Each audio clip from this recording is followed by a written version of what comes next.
اونر اپراتور ورک پرمیت این هست که شما یه اگزیستینگ بیزنس رو 51% شاید حداقل بخرید یا بیاین یه شرکتی رو ثبت بکنید، یه بیزنسی رو راه اندازی بکنید که حداقل 51% اون رو داشته باشید.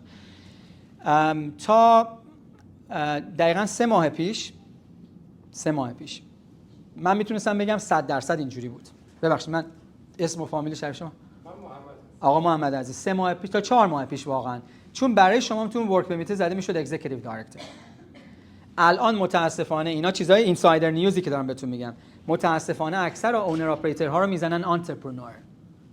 و آنترپرنور یعنی کسی که داره میاد اینجا یه کار رو راه اندازی بکنه و حالا اون دیگه میشه بگیر نگیر که افسر آیا به شما اون 50 امتیازه رو بده به عنوان کسی که مسئولیتی پیدا کرد که یک بخشی رو رو سرش بدید، یا مثلا بیاید اون 200 امتیاز رو بده بابت اونی که شما بیاید اصلا سینیر منیجمنت اون کار داشته باشید. اما باز علیرغم این چیزایی که گفتم، خود ما 2 هفته پیش کلوز ورک پرمیت رو از داخل کانادا گرفتیم برای خریداری بیزنس که پوزیشنی هم که خورد اگزیکیتیو دایرکتور بود.